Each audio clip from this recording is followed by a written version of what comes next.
el Medio Oriente con la invasión que ha provocado el terrorismo salvaje, que atacó también en su momento duramente a nuestro país cuando fue el tema de las Torres Gemelas, perdón, a los Estados Unidos con el tema de las Torres Gemelas y a nosotros cuando fue el tema de la AMIA y de la Embajada de Israel.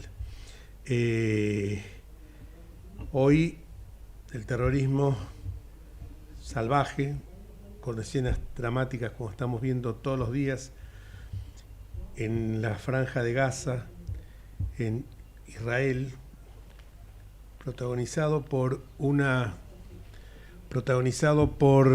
un grupo terrorista Hamas que evidentemente tiene relación con la organización terrorista Hezbollah.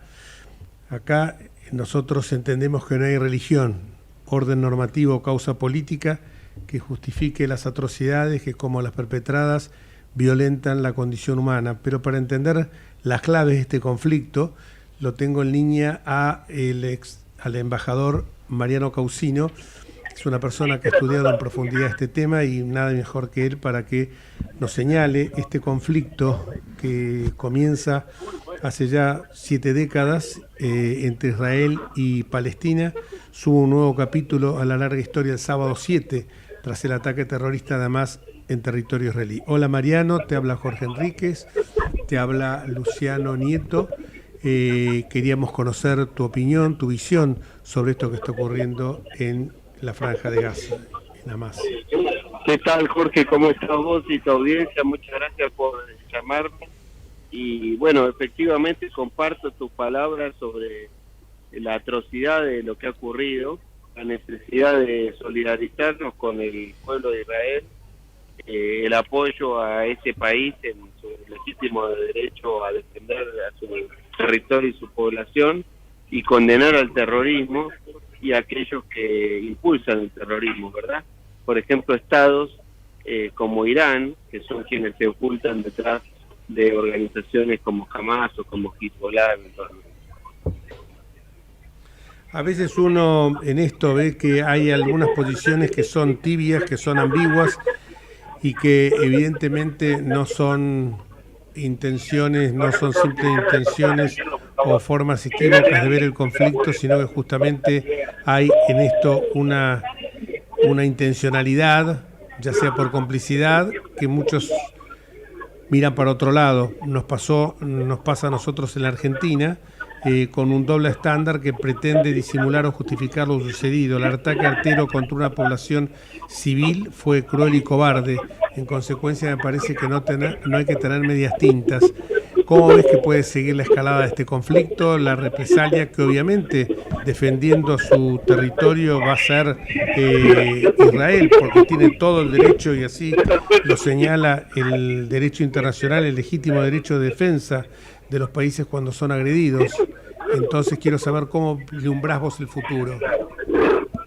Bueno, mira, es difícil saber la progresividad de esto, pero lo que hay que tener en cuenta es que en realidad en Medio Oriente no hay tal cosa como un solo conflicto, sino una serie superpuesta de conflictos entre distintos países, entre distintas religiones, entre distintas realidades.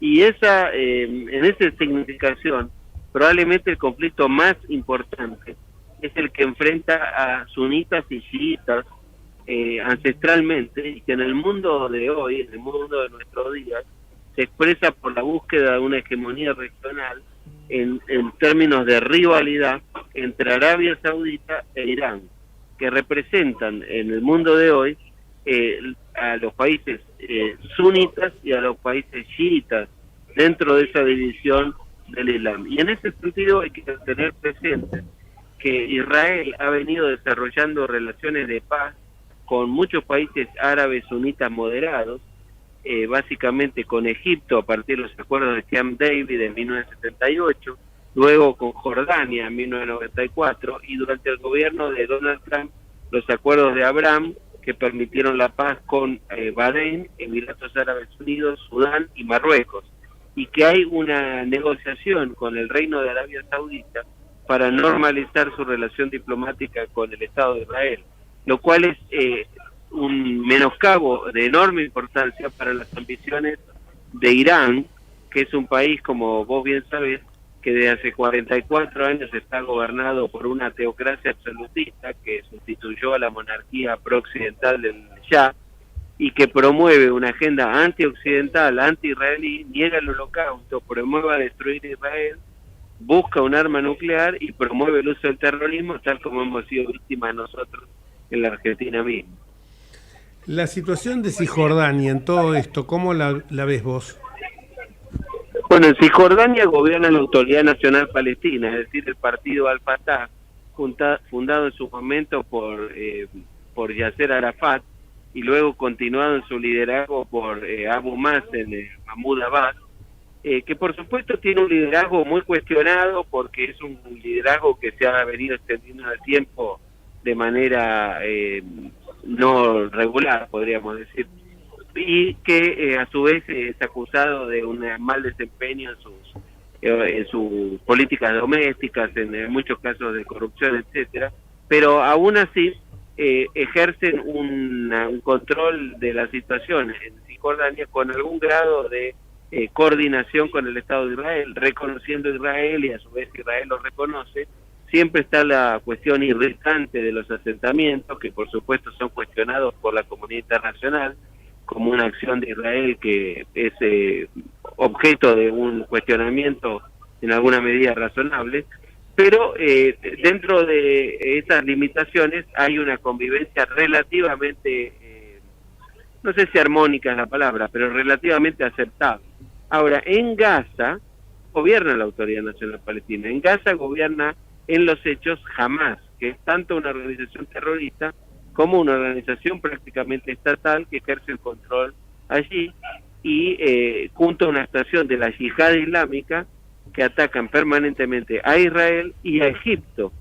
Claro, porque el gobierno es un gobierno de facto, el de Gaza, desde el año 2006, tengo entendido. Exactamente, porque en el año 2005 el Estado de Israel se retiró de Gaza en tiempos del primer ministro Ariel Sharon, y la Autoridad Nacional Palestina tomó el control a partir de ese retiro de Israel, pero al poco tiempo, al año y medio aproximadamente, hubo una disputa de poder interna entre el partido Fatah de la Autoridad Nacional Palestina y Hamas, que terminó resolviéndose en el sentido de favorecer la posición de Hamas. Desgraciadamente, porque esta situación contribuyó a una situación aún peor de la que había, que ha desembocado en esta situación tan grave, porque se han venido desarrollando ataques permanentemente desde Gaza hacia la población cercana a la frontera con Israel, pero nunca con la envergadura que tuvo lugar el día sábado 7 de octubre. ¿Considerás que hubo alguna falencia?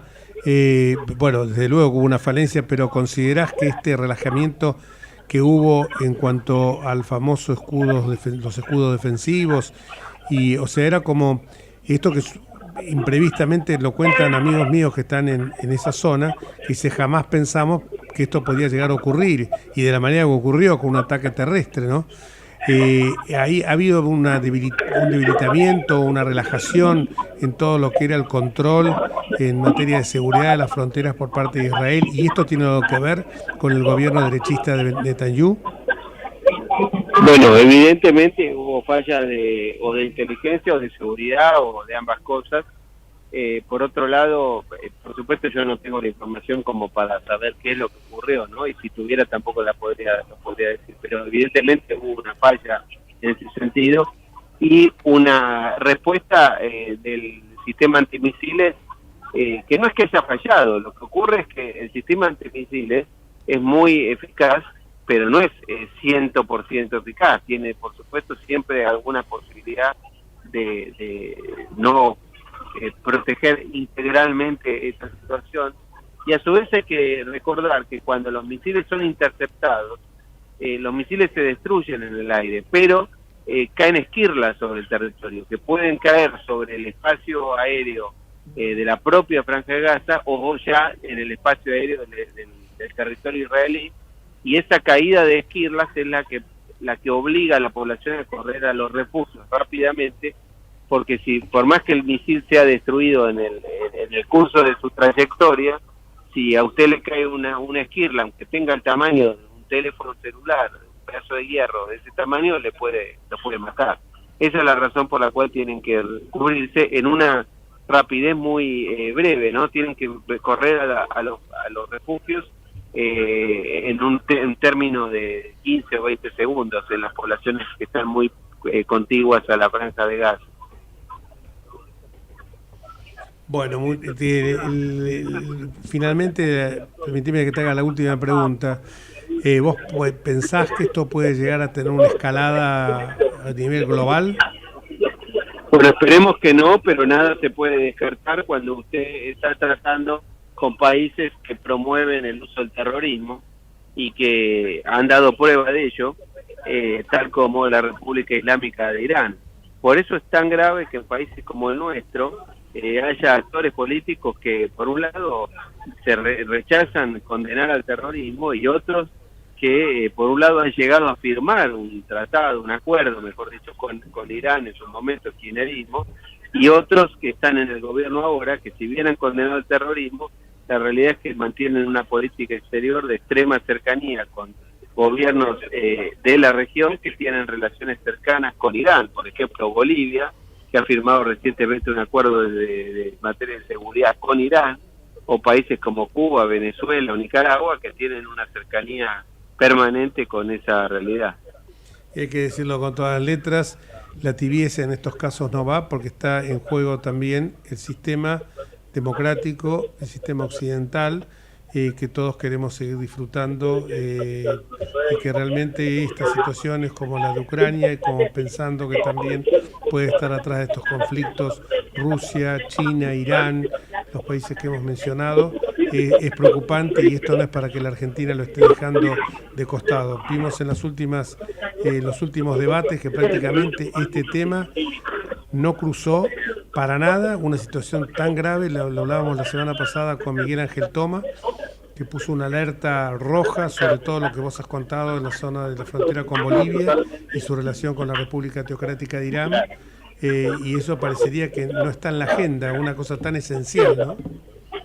Así es. Lamentablemente, en los dos debates presidenciales que tuvieron lugar hace pocas semanas, el tema de la política exterior y la defensa no fue tratado. Creo que no es culpa de los candidatos en este caso, sino de quienes organizaron los debates, no haber puesto los dos temas más importantes que debe tratar un jefe de Estado, que son precisamente la política exterior y la defensa, ¿no? El resto es cuestión de administración, pero un presidente de la República, si hay dos tareas que son indelegables y que competen a un jefe de Estado, son la política exterior y la defensa. Es así, lamentable. Pero nos seguimos mirando el ombligo. Así Muchísimas gracias, Mariano. No, gracias siempre, a ustedes. Un abrazo hasta siempre y los felicito por la lucha por las ideas. Abrazo. Bueno, muchas gracias.